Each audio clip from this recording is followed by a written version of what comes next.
Hey now, welcome to Fitz's Electric Bar. Look who I have here, the one and only Mr. B, aka Simon. Simon, where are you based? I'm in Brisbane, Australia. Fantastic. And were you born next to a koala bear in Brisbane? I was not. I was born in a sports car in Jamaica. Oh, is there any truth to that? Yeah, there is. Yeah, well, that's the God's honest. that Wow. was the that was my peak achievement. It's been downhill from there. Wow. And you're speaking Yeah. literally. No, it's true. Wow. I thought that these questions would be things that I would already know intimately, more intimately than I wanted to know the answers. This I I did not thought you know. were my I thought you were my friend. Marginally so. Only when it's convenient. That's right. You already know that about me. Okay. I Okay. want you to describe how you and I met. Oh, well, it was in Tokyo in 1990, I would think, because I got there in late 89 and you came a little bit later. And I worked at a language school in Ginza called Nova. And one of the people I met there was a lady from Athens, Georgia, Donna Jones. And I'm in touch with Donna these days through the wonders of social media. So it's great to hear from her again. Anyway, Donna and I hit it off. And at some stage, not very long after meeting Donna, she said, "You should meet my friend Brian. He lives at the Gaijin house where I live, and you guys would get on like a house on fire." And one day she broke at a meeting. I can't remember the exact circumstances, but it was instant, at least for me. And within 5 minutes of speaking, of meeting each other, we realized that we both knew your brother. You for obvious reasons, and me because Andrew Fitzgerald was one of the very first people I met at Western when I first started university there. I met him outside a lecture hall for a course. I remember it vividly, History 20, and Fitz and I, we were never particularly, Andrew Fitz and I were never particularly close, but we were always people that would run into each other periodically and then have long, long chats. I let him down once when he invited me to be Michael Caine at a Oscars party, and I never showed up. But I thought I was, you know, that's preserving Michael's mystique. I did it for Mr. Caine. So that's how we met. And we had, yeah, very fun years. Mm. Yes, And it's Tokyo's always never been seen the fun likes ever of it. since. Yeah, yeah, No, exactly. no, no. I want you to go back again I know. so Well, I we can go. we shall return. Yes. We shall return. Um, how do you listen to music these days? So, I know you've got vinyl. I think you've gotten rid of all your CDs. There's streaming, radio. Like, how do you listen to music these days? Uh, a mix. So I still have my CDs, but I can't remember the last time I played a CD. I occasionally burn them to my to my iTunes through the computer, but I haven't done that for a long time. A mix of vinyl and digital. If I'm out and about with with these things on, obviously it's the iPhone and digital. If I'm sitting down at home, it's probably 90% vinyl or 10% digital, maybe a bit more. That's like a shifting pattern over the last 10 years or so when I finally had some disposable income.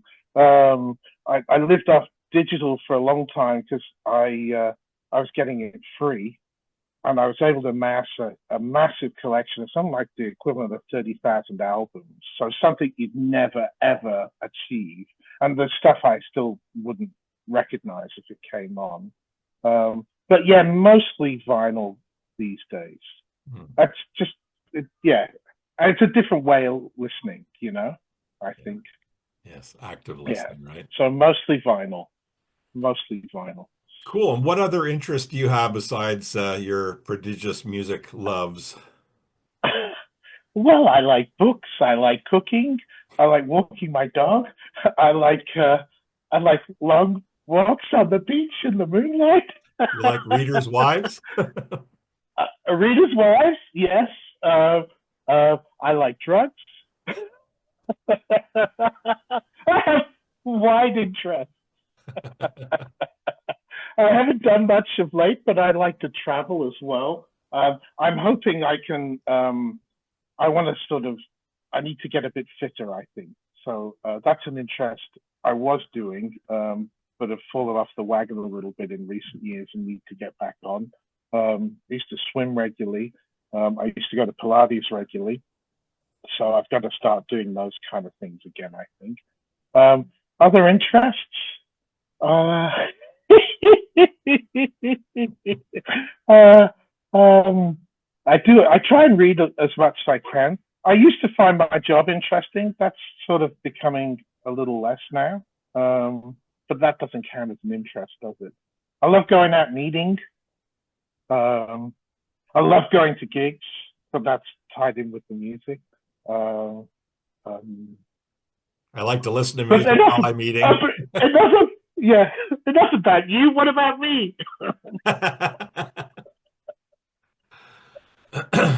Uh, I don't Okay. really have hobbies per se. I think music's the main one. Records, For many of us, collecting. Yeah. records is a very large time-consuming interest, Yes. happily. Yeah. Yeah. Yeah. Okay, so here are And the my 10 fantasy, questions. go on then. You go ahead. I was just going to say, my fantasy, I doubt I'll ever realize it, would be to have like a Japanese, what do they call kissing? Kiss the Like tens. like a kiss at 10. That would be a real dream come true. Yeah.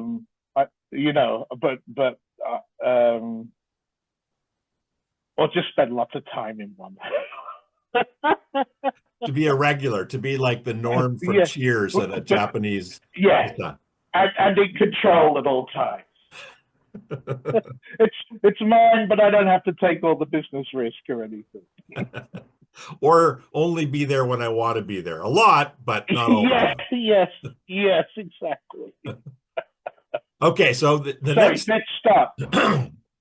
well, we have started, but let's get into the Okay, next phase. the next phase.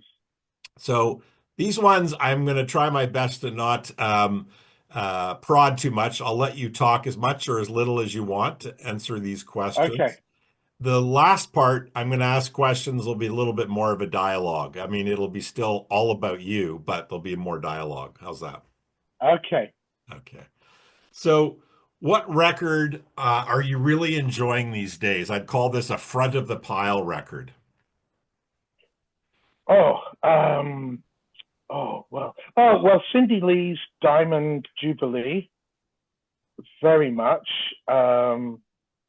If you haven't, I know you've got it, but it's a world to dive into. I just put So it on that this is. morning. I hadn't played it for a while, and I just started playing it again. I have an old friend from uni who I've just reconnected with, and he's a very bright guy. He's had his troubles. He's a alcoholic and all this sort of stuff, and he stayed off the net for many years because I think psychologically all the social media stuff and all the dark shit out there really got to him. And he plays organ, like he's a trained pianist and stuff like that. So he knows a bit more about music, sort of like he's more of a musician than I am. I'm a consumer, but he's more of a musician. And he said, send me records, send me stuff you're listening to. And, you're kind of hoping he likes this and he doesn't like that. And I sent him the Cindy Lee and I thought, let's see how he goes with this. And he was just completely blown away. It's like a world has been created. So that is very much on high rotation at the moment. And then, of course, Grateful Dead is still very much on high rotation, either on vinyl or I bought the Fillmore West box set recently. You don't see Grateful Dead in the record shops here very often, and I did, so I bought it at great expense, or more expense than I should have. And then I'm also listening to a lot of the Necks at the moment. Two more of their albums have just been released on vinyl, an album called Vertigo and an album called Mind Matter. So they're getting a bit of a workout. So those are probably what else do I play a lot? Those are probably the main things at the moment. Certainly that Cindy Lee, and there's something else. What else have I been playing a lot of? I kind of went on a little Yo La Tengo binge again recently, like, and then nothing turned itself inside out, and I can hear the heart beating as one. So, but yeah, probably Cindy Lee, highest rotation at the minute. If it's not a Grateful Dead album. Tell us about a favorite concert experience you've had. Well, probably one of the most remarkable shows I ever saw was the first time I saw Yo La Tengo, and that was a festival show at a place in Brisbane, a festival that doesn't happen anymore, but was called Livid. And this would have been, I think, in 2000 or so, very early 2000s. And so it was Lou Reed was playing, so I saw Lou Reed. I think the Dandy Warhols were on the bill. The Cure was the sort of big mainstream headliner. And there were a few other acts, but everyone was sort of saying, and I hadn't heard of them before, you know, you've got to go and see Yo La Tengo. And it was a 45-minute set, and it just fucking blew me away. It like made me tear up in places. They did that You Can Have It All with the dance. And I think it was that album that they were touring. So it's right about that era. And, you know, and then they do these long, noisy wig outs, noisy guitar wig outs. And it just cooked for 45 minutes. Like, I'd never heard their music, didn't know who they were, and just kind of absolutely blew me away. So that's one of the key ones, I think. There's always the first concerts. Like, the first concert I ever went to was The Who at Maple Leaf Gardens. You had a pretty cool first concert too, didn't you? Was it First one, not so cool. I mean, it was Nazareth. Okay, yeah. I mean, it was, at the time, it was great. Oh, this is not supposed to go back and forth. Exactly. Oh, okay, so I'll shut up. Fucking shut up. It's yeah, so those, and another, and then more recently, really, anyone should go and see the Osees live. I saw them again a couple of months ago, and you just come out euphoric, just completely transports you. Like, and I was dancing around like an absolute fool. So there's, you know, one of those gigs that, you know, you go to gigs and say, yeah, that was good, but you know, but you come out of that and it's like beyond description sort of shit. So those are two very memorable ones. Good stuff. See the Dead at the Sphere with my friend Fitzy. That's right up there too. Like, that's two of the most magical experiences ever, and just the whole atmosphere and stuff like that. You know, just the whole audience and just the love in the room for the band and the visuals. Just, you know, I could go on and on. But next question. We got time is money here. A favorite Bowie record?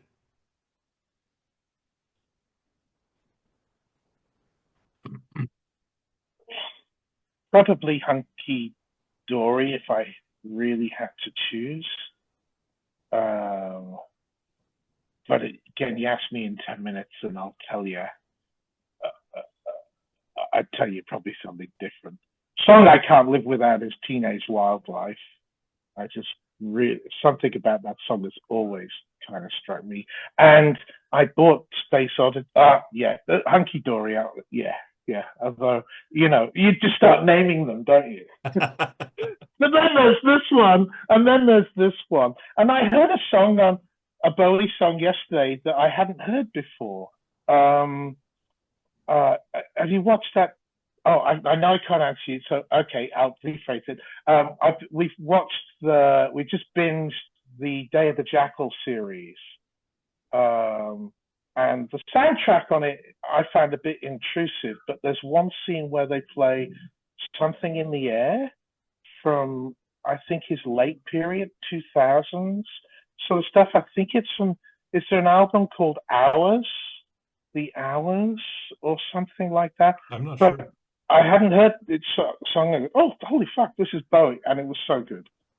But yeah, I think if I had to say what's warmest and closest to my heart,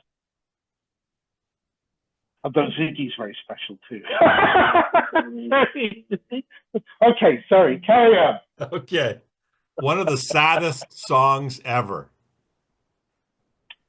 Oh, oh, that's a good one. Um, what's the Nilsson one? One is the loneliest number. I don't think that's Nielsen. I think you're thinking Living is Without You. That one? I can't remember. No, I think it's. I just downloaded a best of him. Is it Harry Nilsson? Is it Harry Nilsson? Yeah. It's called One. So look it up if you haven't heard it. Again, it's one that came on as a soundtrack to something I was watching, and you instantly recognize its voice. It's a lovely song. One. What else? Saddest songs ever written. Oh, I had one on the tip of my tongue, and I've forgotten what it is, and it just made me. Oh, it's not a sad song. Well, it kind of is. Wichita Lineman. It I'm not sure if that's what you'd call a sad song, but it's got such a longing, and it and it big sky kind of that really tugs my heart, tugs at me. So there's that one. Two is good. Sad song. Okay, I get it. I get the hint. One's even better. Okay. You said song. One of the most joyful songs ever. Oh. Oh. Oh, let me think. Well, obvious, like mainstream, top of the charts, joyful song, "Hey Ya" by Outkast. That I can hear that, and that just gets me up there. Just Like Honey by the Jesus and Mary Chain. I think there's just something about those, those great chords that really. So those will do. You've got you all afraid now, right? Yeah, well, I could think of more, I'm sure. Like, there's loads of songs that give me joy, of course. A Tractor Rape Chain, although I know I don't know what the fuck he's talking about. I don't know what a Tractor Rape Chain is, but just those chords just bring it up for me. So yeah, that one.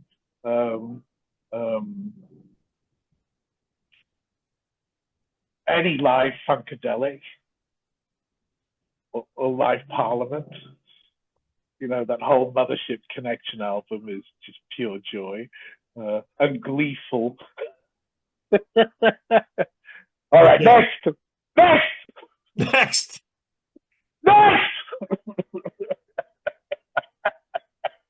I did the no money down thing the other day to a lawyer. Did they laugh? They did laugh. I had a different group of people, and I did that one, and it just fell flat. It's a tough crowd. Tough crowd. Well, you know who your people really are, Fitz. I'm sorry to say. I know. Maybe the delivery wasn't as good. I don't know. All right, next question. So okay. It's a Saturday morning and you're getting up and you realize your wife and your kids and everybody's out of the house. What is a perfect first record of the day? Oh, well, it might not be everyone's cup of tea, but I've been starting days with Dark Star a lot lately.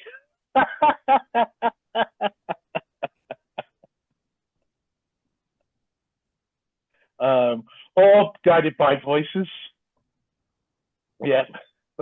Yeah, I could go two ways. I can go kind of loud and jangly and hard hitting, or sort of soft and melodic. So if it's soft and melodic, something like Bill Callahan, Dream River is a is sort of easy morning, or Gene Clark, the um what's the one, The Great Adventure? What's the one with Polly Yeah, and Dylan and Clark. yeah, that one with, and that was that train gets here this morning. Is that on Yeah, there? that's the Yeah. So the what is it? The incredible exploding Adventures or inevitable Voyages. or whatever. Yeah, Yeah. No, that was what the Velvet Underground was called. that's right. That's right. But there's I never can remember. So That's with the sidecar, right? The motorcycle with yes. the sidecar. Yeah, yeah, that's right. Yeah. So something like that. Or it could Perfect. be yeah. Okay. So there's a Next few. question.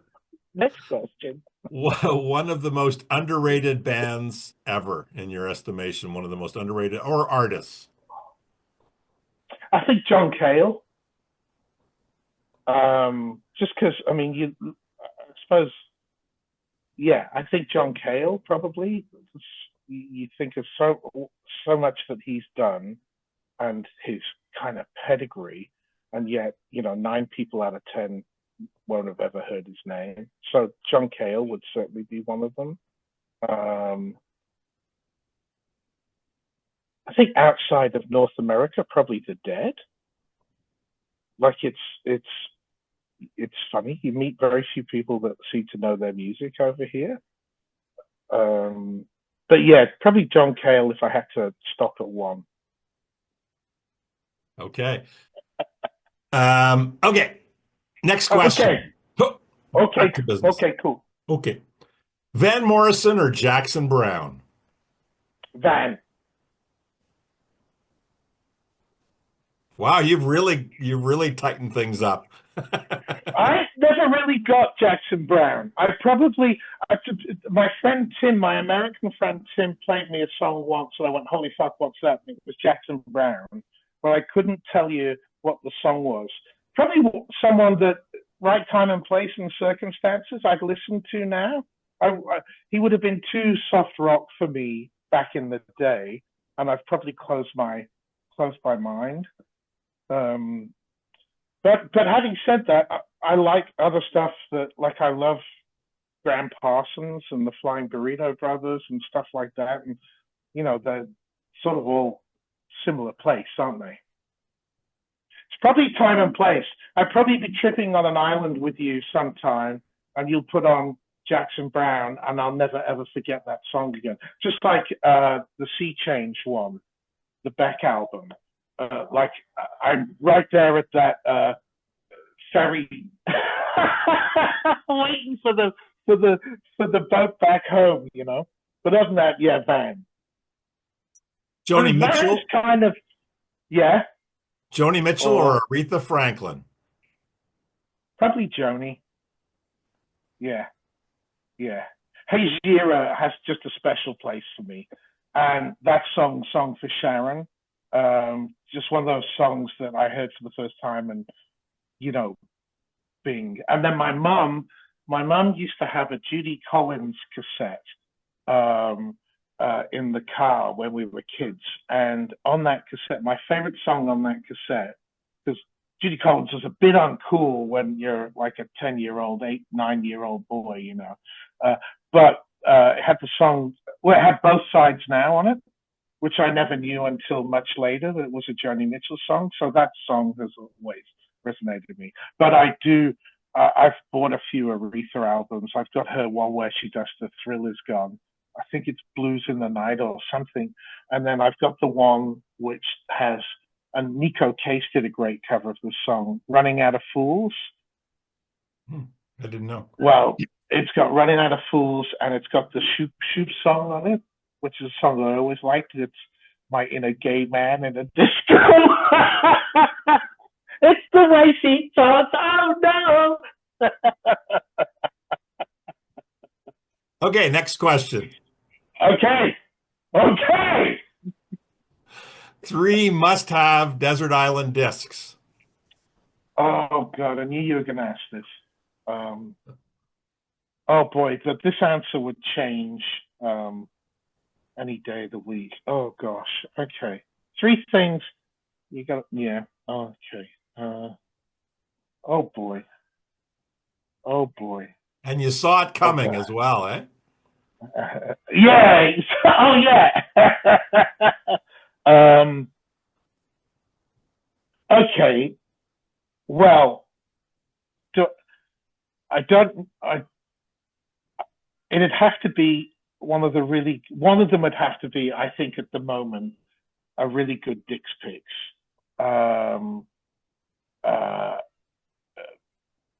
The one that I've really been digging is, I think it's 29, and I think it's from May 77. Here, I'm going to cheat and have a look because I've got my iTunes open. It's got such a cool, I think it might have been one that you asked to download. Yeah, it's got one of my favorites.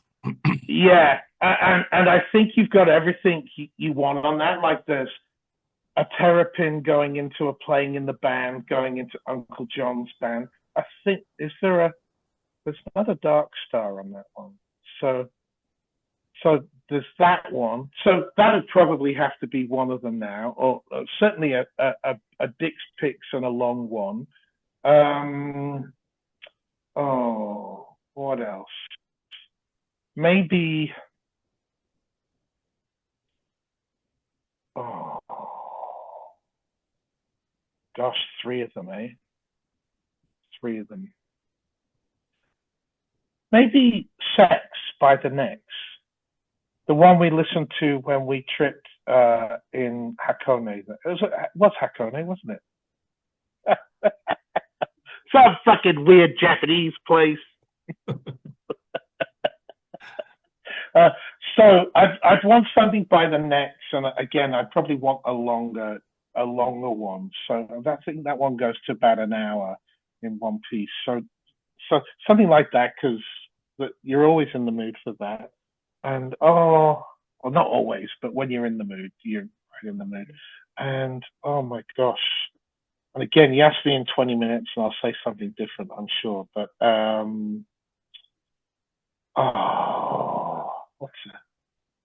what's an album that I'd never get tired of? I'm gonna say, and again, this is just for now, but the Lost in Translation soundtrack. Which has Just Like Honey on it. It has Just Like Honey. It has Sometimes by My Blue and Valentine. It's got a Kevin Shields song that's never been anywhere else. I think it's, what's it called? I've got the album. If I look it up, I'll never get back here.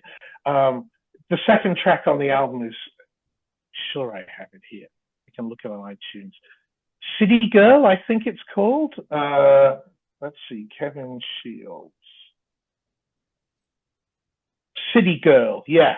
It's, yeah. And then there's just enough sort of variety on that I think you wouldn't get terribly bored. So those would be my 3 picks probably at the moment. But again, they'd have been different 2 years ago and 5 years ago and all that. So, yeah. And if we were to wipe your slate clean and start again, it'd be a different 3. Yeah, exactly. Yeah. Okay. Let's jump into the 5+ questions. So. Oh, okay. Those are the last of the 10 questions. That was the last of the 10. Now I can participate. Okay. Do I talk more than most? Is this getting tedious? No, it's not tedious at all. It's very difficult for me not to chime in. Very difficult. But now you get to chime in. Now I get to chime in. It's still mostly about you, pretty much all about you, Okay.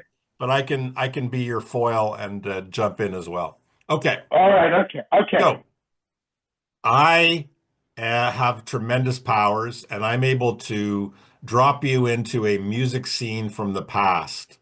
And I'm going to give you a few options, but you can also choose your own option. One option might Okay. be the Laurel Canyon scene in California, Los Angeles area, CSN, Neil Young, Joni Mitchell, etc. Yeah. The other Yeah. would be the birth of London punk. So Stranglers, Clash, Damned, Sex Pistols, etc. Yeah. Yeah. Another one would be the Manchester Factory Records, Joy Division kind of post-punk Yeah. stuff. Yeah. Another one would be Manchester again, but this would be Madchester, which we've Oh, experienced peripherally. So the Stone Roses and Spiral Carpets and Happy Mondays and all that stuff. yeah. Another one might be Hamburg, 60 to 62, with the Beatles scene, right, in Germany. Yeah. Okay. Yep. Um, those are, oh, and New York City, CBGBs, Ramones, Talking Heads, Yeah. Television, Blondie, Yeah. right, All Richard that. Hell, the Yeah. Voidoids, et cetera, Yeah. Suicide. Yeah. So pick one of those. Tell me why you would choose it, or choose another of the one that you would pick. Okay. Well, they're all very intriguing. So if you ended up in any one of them, I think you couldn't be doing badly. But I think, and again, this is present state of mind, I would really loved to have experienced the Dead with Jerry, and whether that sort of that kind of 77. Am I shouting? You're right. I'm all right. She's doing artwork. Um, um, whether it's sort of 60s, I'd like to have gone to a full-on Dead concert back in the day. Um, Even perhaps if like there's way of extending that, being going on tour or something, like doing the whole sort of getting on the bus for maybe not forever, but for a while, to sort of experience that thing where, like you talk to those guys and they've seen a couple of hundred shows or something like that. So I think that's probably the thing that would, again, all those other things would be intriguing, but I think where my mind and sort of state is at the moment, and the experience of going to see them at the Sphere last year, I think that's probably where I'd say drop me here for 6 months or something, like maybe that Pacific Northeast Northwest tour, with the single drummer and that sort of thing. 73, 74. Yeah, or as I said, like that I know May 77 is touted as something. But if nothing else, just to have seen them when Jerry and Phil and perhaps not with Donna, or with Donna being quiet. Sit down, Donna, and be quiet. All right, Donna, that's enough out of you. Why don't you make some dinner for your husband, Keith? Yeah. But I mean, they'd all have been such mad periods. I mean, imagine London in the 60s with the Kinks and the Stones and the Who and and all that sort of stuff. And I'd like to have seen Led Zeppelin live. I'd love to have seen Led Zeppelin live. Yeah. Yeah. Not just the movie over and over again. No, but to have seen them in their heyday, I think would have been pretty sad. On a good night, I know they could probably be a bit nice, turgid too, but yeah, I think the Dead thing. Perfect. Okay, so this is sort of almost like another get to know you question. So give me a record that would have typified the music you listened to in high school, and then give me a record that typified what you might have been listening to in university. Well, in high school, either "Wish You Were Here" or Led Zeppelin 4 for early high school, and then as the British sort of new waves started to. It's funny. I was exposed to like punk and all that stuff when I was about 11 in school. We had a very cool art teacher that used to let us bring records in. I never did, but I had a friend who was an avid collector of singles, and that's the first time I heard like Patti Smith's "Because the Night" and Blue Oyster Cult's "Don't Fear the Reaper," but also like Pretty Vacant and early Clash, and for the first time I would have heard "Watching the Detectives," Elvis Costello, and all those things. And when I migrated to Canada at 14, it was very much Chum FM and Q107 and that classic rock. And so I kind of got sucked back into that, and only started getting, the broader stuff again when CSNY kind of came out, and the first U2 album and the Police and and Clash, and I resisted it at first. Like I thought the first time I heard Rock Lobster, I thought, I was kind of dismissive. It's not Genesis. It hasn't got a 20-minute organ solo in it. It's not music. But I came around, and then in uni,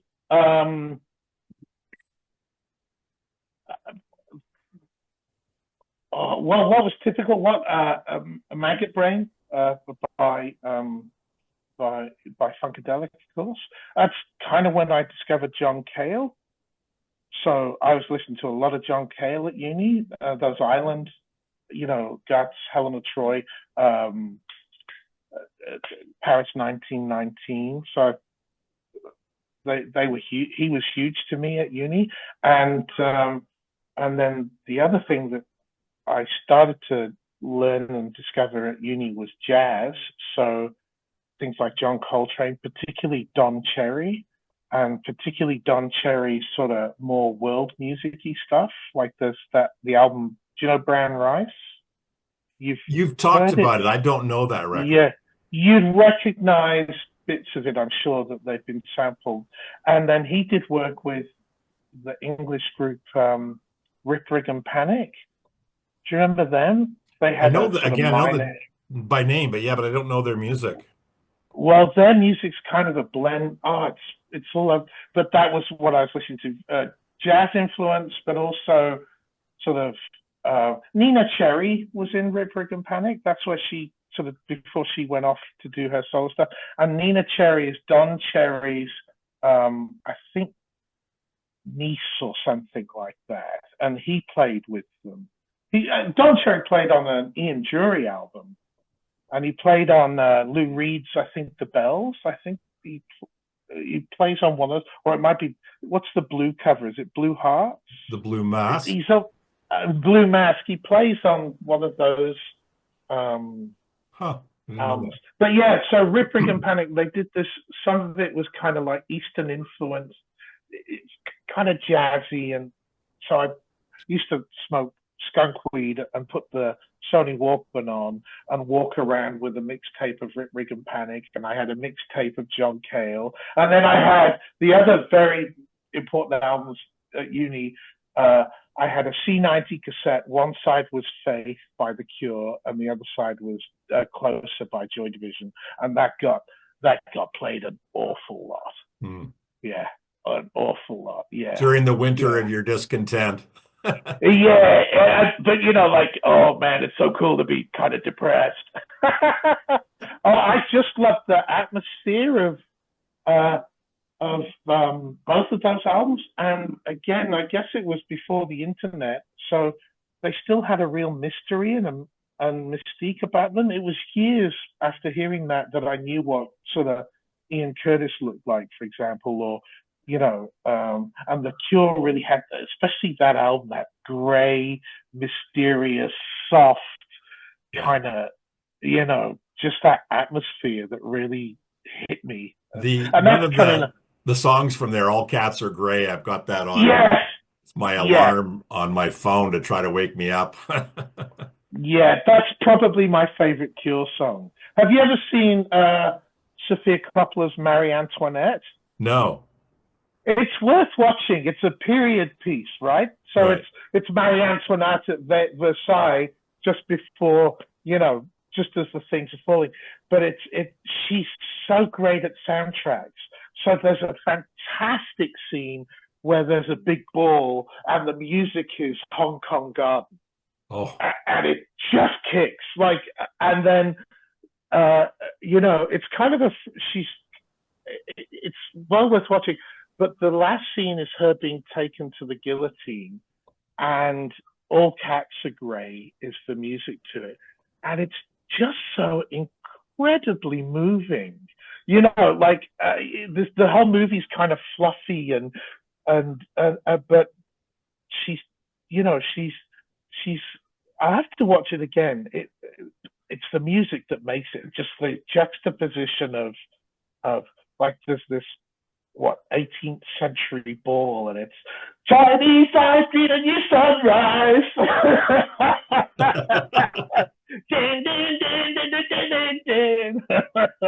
she Always got is a bit really off good. topic, So but Sophia Coppola is really good at soundtrack music, right? yeah, and that's, I mean, I think Lost in Translation is one of my favorite movies. But when they use that, sometimes the My Bloody Valentine track, it's just otherworldly. Yeah, Yeah. yeah, yeah. Awesome. Hey, this desert island, has it got lots of weed? We'll give you some seeds. It's your job to What grow it. about what about acid trees? Should I lick the leaves? Look for the frogs. Lick the frogs. Okay. Okay, so the next question, I would say Yeah. probably a modest, you mentioned this band earlier, and a modest number of people are probably familiar with the Necks. They're Australian, correct? Yes, they're Yeah. from Sydney, I think. Yeah. So I want you to describe the Necks to someone you think might be interested in their music. How would you describe or your experience of them as a band? Well, one of the times I've seen the Necks, I've gone with a friend of mine, Sean, um, um, and he said, and he put it beautifully, it was kind of like watching a Queensland summer, or it's kind of like seeing a Queensland summer storm brew. So you kind of get this tension and uh, this build up. Sometimes the build up in the Necks, you never quite get the thunder and lightning and full chaos of the storm, but you get that wonderful build up and tension. And, they can be quite frightening, but they're also amazingly beautiful. Like you get these really dark fronts come in, and you can see lightning flashing underneath, and you hear that all the tree frogs and cicadas and shit go off saying, "Hey, this is coming." And that's kind of what the next was. That's the best little one-liner I've heard about the next. You'll either find it boring or transporting. It'll be one or the other, and sometimes both. Like I sat in the show. There was a Guardian review where it says it's amazing how it's it, what's the line from the Talking Heads song? Heaven is a place where nothing at all, Nothing ever happens. nothing ever happens. And that's kind of like the next two, but it's kind of wonderful, you know. Um, um, and then you just really have to hear them, and you're either gonna like them or you're just you're just going to dismiss them as nothing. You're either going to get sucked in or you're not, really. And I'm, you know. Well, I got sucked in. You got me to buy Travel, and I love that record. And Yeah. our experience listening to the album Sex, I've been trying to find that, but it's a little bit difficult to get. It's not on vinyl. I don't even think it's really No. on CD. Uh, Digital. have you tried Discogs? I went on to Discogs. It may be that it's quite expensive, and Yeah. I'm kind of hoping that. Although, I was going to say, I was thinking I'm hopeful that maybe it'll get reissued on vinyl or get issued on vinyl, but maybe it's actually better to experiencing it as a single entity on a CD, right?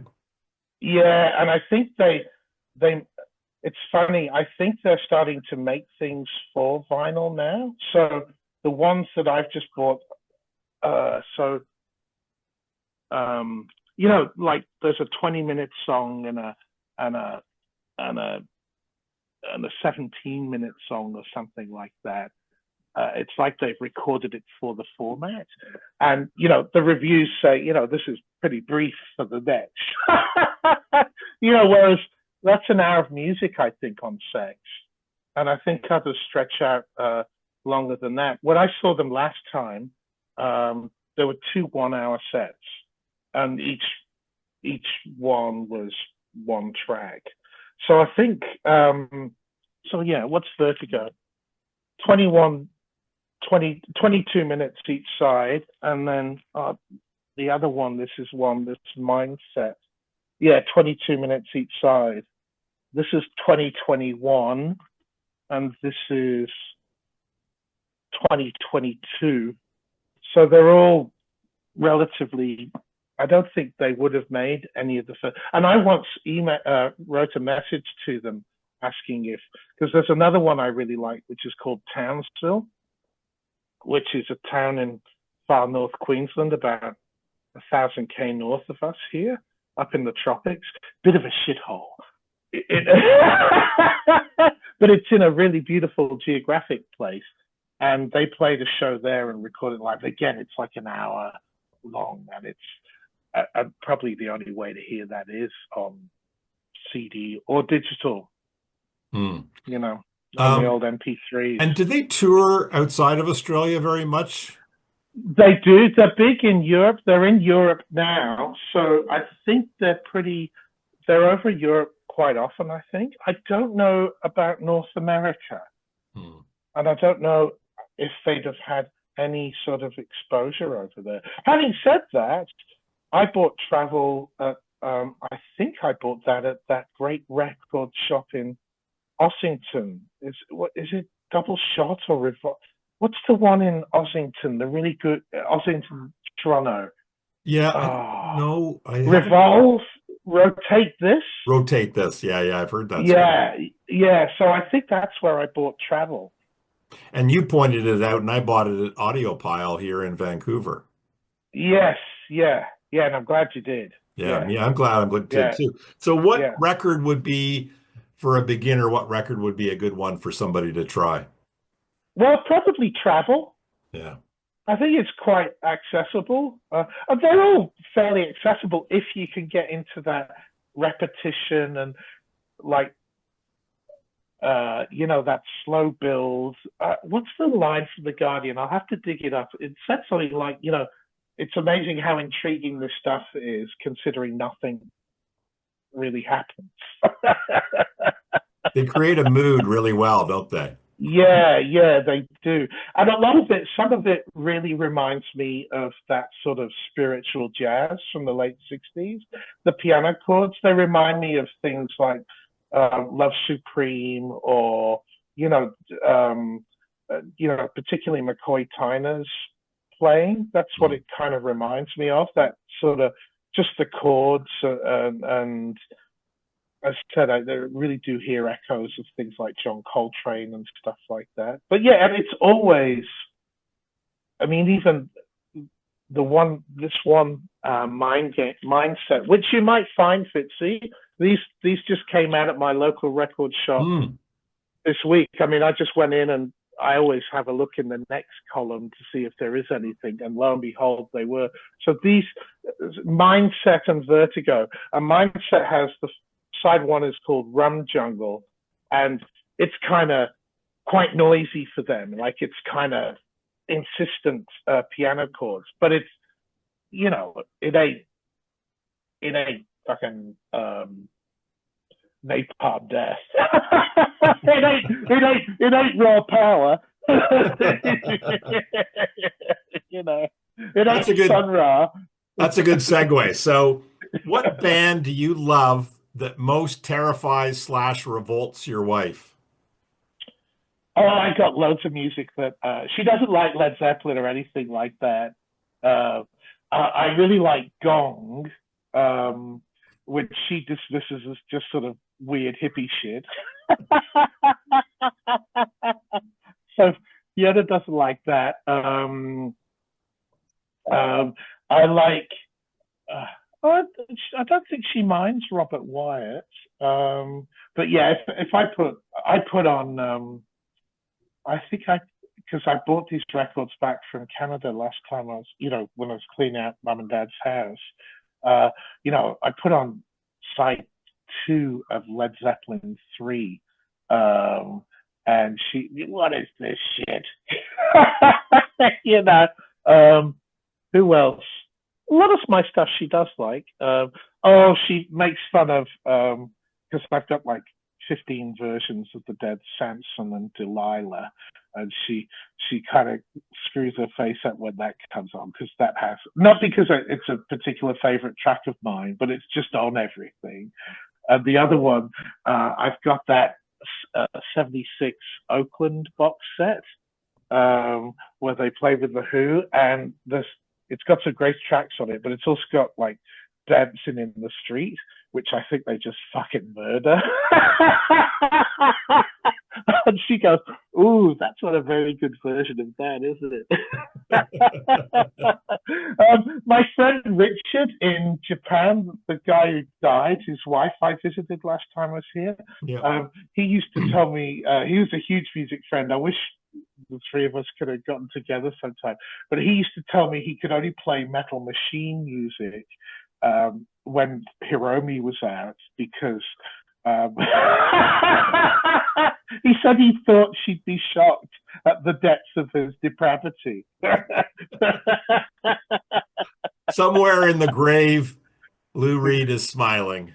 Yeah, I probably have to watch, like, if I probably wouldn't put Husker Du on first thing in the morning for Fee, and I probably wouldn't put anything too hardcore rocky on in the morning. But most of the stuff I think she's fairly good with.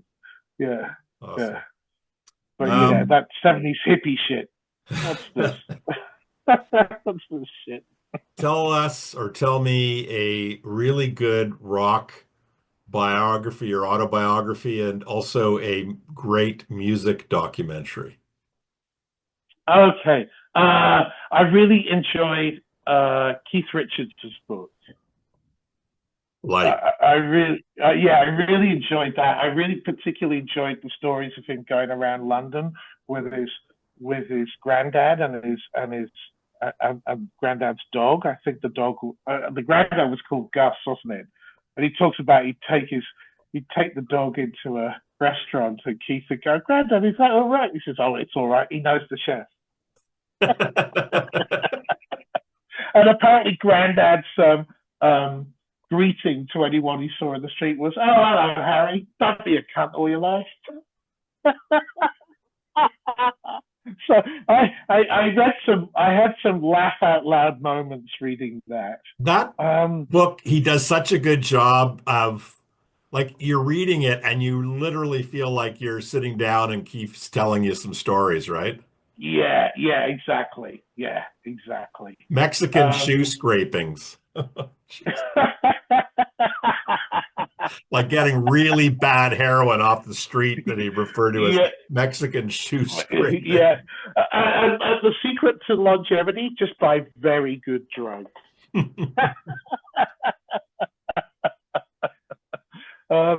good documentary. Well, I'm just scratching my brain. probably one of the best I've ever seen. The Grateful Dead one was really good, I thought, and I'd like to watch that again. Hmm. And I really enjoyed the Frank Zappa movie that I think came out on Netflix some years ago. Was And that the one where oh, he's composing classical music? it kind of goes through the whole gamut of his career, but yes, he talks about that as well. And the Velvet Underground one I thought was very good as well. The Todd one that was Haynes? on, I think so, yes. And there was a Bowie one that came out that didn't try to be a documentary. Did you see that one? I think it It's was on on my one of the list, Moon street. Age Daydream, right? Yes, and that's fantastic. It's not so much a documentary, it's just a great collage, and I really, really enjoyed that. But in terms of probably the one of the standout ones, if I had to choose one, is probably the the thing on Dylan that Scorsese was that Scorsese? Yeah. No Way Home, No Direction Home. No Direction Home. That's probably Hmm. that's one of the best, and he's such a intriguing subject, isn't he? Yeah. And he gets some great interviews out of him. Talking to people like you. You know, the biopic or whatever, the Complete Unknown one was so funny because somebody I know who doesn't is not a huge Dylan fan was looking Yeah. for answers from the film. He goes, the thing I didn't like about the film was that I didn't really get a good, strong idea of who Dylan was. And I'm like, that's because he's a complete unknown. It's there in the title. Is that the one with Timothy Chalamet? Yeah, it was The good, I one. thought. Is it? I never watched those things. I haven't watched the Queen one.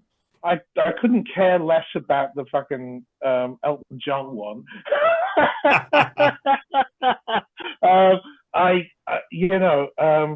Yeah, I wonder if I will watch it. I'd rather see a good documentary, I think, Yeah, but I'm probably being quite close-minded.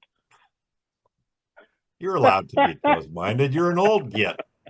I am. Fuck you.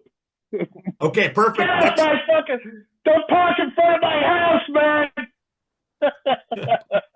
channeling your inner Clint Eastwood in whatever that Yeah, movie yeah. was. Hey, you know a good plumber? Okay, last That's the middle age. question. Okay, yeah, Last okay. official question. Okay, This focus. is intended for older people, Yeah. and so I'm asking you now, what is the meaning of life? What is the meaning of life? Oh my goodness. Uh, Small pleasures, and um, and I'm going to sound like a fucking Hallmark card. And this is a case of I don't always practice what I preach, but acts of kindness Nice.